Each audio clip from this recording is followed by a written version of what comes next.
Hello, this is Dr. Batts, and as you all may or may not know, I am a member of Kappa Fraternity Incorporated.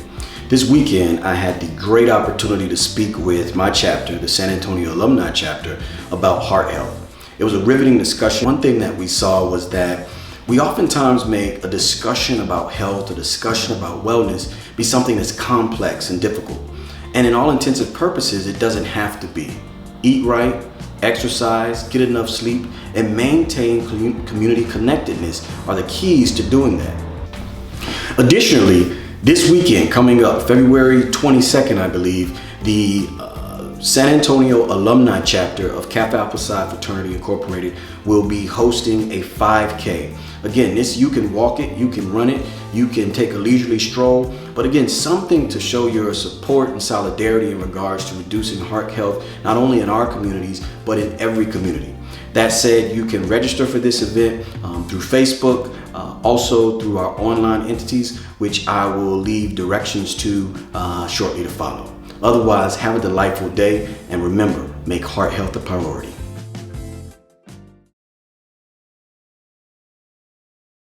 But when we talk about heart health, again, this is Heart Health Month. Everyone gets galvanized and ready to go and have a discussion about, how well we do. But ultimately, I think one of the issues is we make it a little too complex. Whether it's due to fear, whether it's due to lack of understanding, in any case, our heart health is central to our overall improvement as an individual, as a fraternity, and as a community. Most of us already know that African Americans, unfortunately, succumb to the ills of coronary artery disease and other vascular diseases at a much higher rate than many other groups. In one of the research articles that I articulated for them, only 45% of women, varying ages and economic status, even know that cardiac health is of a key concern. Right? For men, unfortunately, that data is even worse.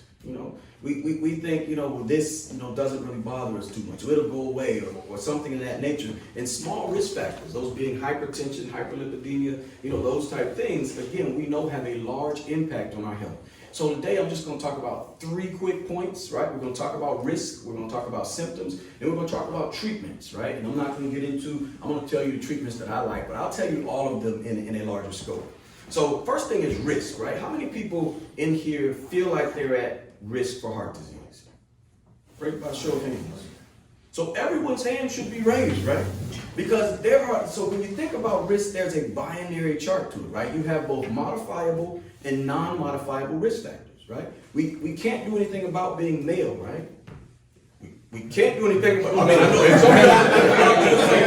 It's cool. I don't judge. If you can make it, that's okay though. If you want to adjust it, that's all right. We still saying you can't. So being male is a risk factor. So everyone in this room, right? And I'm assuming everyone in this room is older than, let's say, 25 years old, right? You can't do anything about age. You can't, unless someone has thought up, a time machine. You can't go back in time. You can't do anything about your family history, right? You can't do anything about those genetic factors.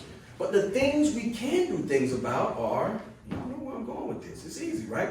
What you eat, how much you rest, how much you engage in physical activities, and how much you exercise. That's it, right?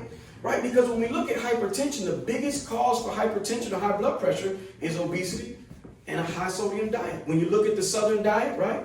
A 43% increase in cardiovascular deaths, a 50% increase in death from kidney disease, a 36% increase in stroke. But guess what we eat? We eat beans, greens, tomatoes. We eat, which again, at the end of the day, and I say that jokingly, but even the music that we listen to glorifies, again, behaviors that may be counterintuitive to our own health. So again, from a risk factor perspective, like I said, don't worry about the things you can't change. Focus on the things you can and develop strategies, albeit through diet, exercise. Again, the 5K next week, that's one of the reasons why I wanted to, again, showcase what we're doing. Again, an event like that is not something easy to put together. All right, so now we're going to talk about symptoms, right? So who knows the symptoms of a heart attack? Who can tell me real quick the symptoms of a heart attack? Pain in your shoulder or jaw. Good. Pain in your shoulder, jaw. What else? Shortness of breath. Shortness of breath. What else? Sweating, right? What else? Slurring, right? So that's stroke, but that's all right. So again, oftentimes, right, my dad used to have a saying, when you meet a man with a hammer, everything looks like a nail, right? So when patients come to me and they say, you know what, doc, my arm is hurting, guess what? I'm a heart doctor. Guess what the only tool I got? Heart, could be heart, could be heart. So I tell you, anything that is different, number one, go get it checked out.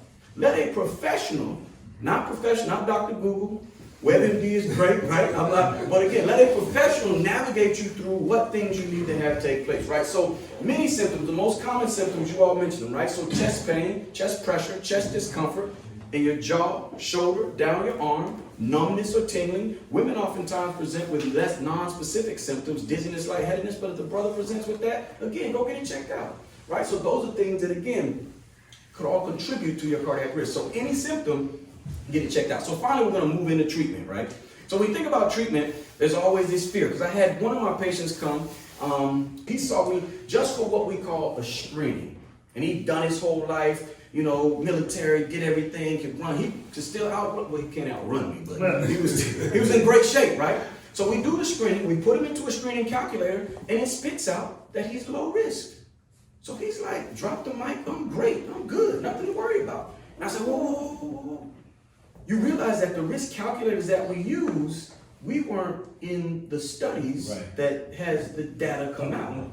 So for non-traditional populations, I don't want to guess what your risk is. I have a saying, I say, why guess when I can test? I can actually visually see the amount of coronary calcification or bone that you have in your heart, which you should not have that, on a CT scan. Good, well, we did a scan.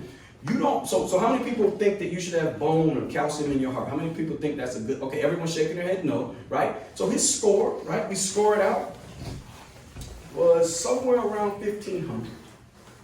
What that means is that his arteries were skeletonized or encased in calcium. So at any moment, so at that point we see that I have to talk to him and he's like, well, I'm feeling good. Well, let's take a step back. Now ultimately things turned out well and all of the calcium was outside the artery, but now it changed how we had to approach his care. Had we just used the risk score in isolation, again, we would have left, and there's no saying what his risk would have been, but based on a score like that, we know that your 5-year risk of having some significant, what we call MACE, or major adverse cardiac event, is upwards of 30%. So out of 10 people, he could have been one of those 3, so 1 out of 3 people. All right, so treatment. So again, there is surgery, that's at the far end. There's our invasive treatments, those are at the far end. There are medications, those are kind of in the middle. So what I like to tell people again, remember, do what you can do now. Eat, feed, sleep, greet. Right? It's going to talk about eating healthy, right? Then feet is going to be exercise, right? So sitting is the new smoking. I don't know if you all know that. If you sit greater than 6 to 8 hours a day, right? We know that your cardiovascular risk increase is going to be feet. Then it's going to be sleep, right? One of the things we know that, again, the sweet spot for sleep is somewhere between 6 and 9 hours. If you sleep any less than 6 hours of sleep, your cardiac risk doubles. So your 10-year risk, you can multiply that by 2 if you sleep any more than 9. Now again, the data at 9 is a little different because people that are sicker or more debilitated actually sleep longer. So again, that data is a little skewed, but less sleep, again, it has a negative deleterious effect on your cardiac health, right? So sleep. And then finally, greet. We know that social connectedness, whether it be through family, whether it be through individual connectedness, or more importantly for us as a community, as a fraternity, reduces your cardiovascular risk long term. And so again, I say take the opportunity to take advantage of brotherhood, not only for the benefits that exist in brotherhood, but also for your health. Hopefully that was helpful and a great way to kind of roll out